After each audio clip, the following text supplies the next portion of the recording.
दोस्तों शाओमी इस वक्त बड़ी मुश्किल में फंस गया है क्योंकि एप्पल और सैमसंग ने अब उस पर लीगल एक्शन लेने का फैसला कर लिया है। वजह यह है कि शाओमी ने एक कंपैरेटिव ऐड चला दिया था जिसमें उसने सीधे सीधे आईफोन 16 प्रो मैक्स और सैमसंग के कुछ फ्लैगशिप मॉडल्स को अपने शाओमी 15 अल्ट्रा के साथ तुलना करके दिखाया।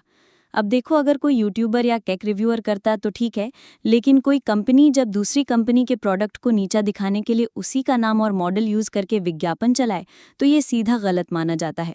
एप्पल और सैमसंग का कहना है कि शाओमी जानबूझकर उनके प्रोडक्ट्स को डाउन शो कर रहा है और इसी वजह से लीगल एक्शन की नौबत आ गई है। असल में यहाँ दिक्कत ये भी है कि प्रीमियम स्मार्टफोन मार्केट, मतलब 50,000 या 60,000 रुपए से ऊपर का, उसमें 95% शेयर सिर्फ एप्पल और सैमसंग का है। शाओमी वहाँ बस 1% शेयर पकड़ पाता है।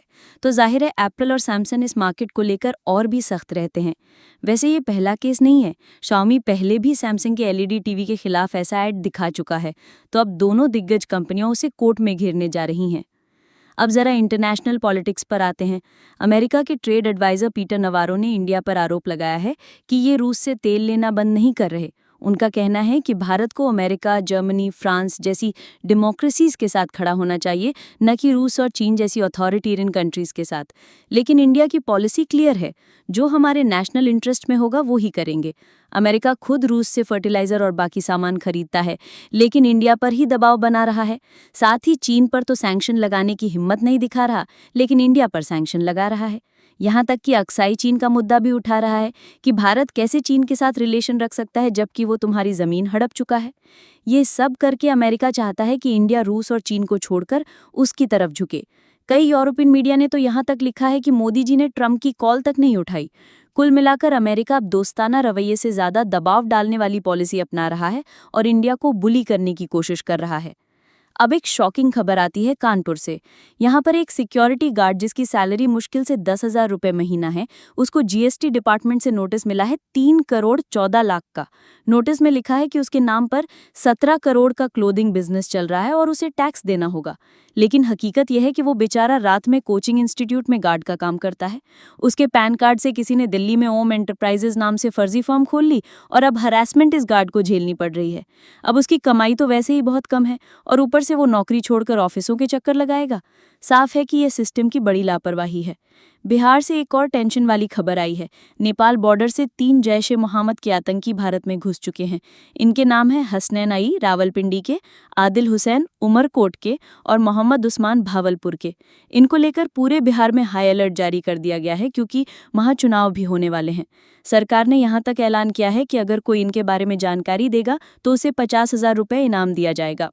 नोएडा का निक्की भट्टी केस भी फिर से चर्चा में है। ये वही केस है जिसमें दहेज की वजह से निक्की को जलाया गया था।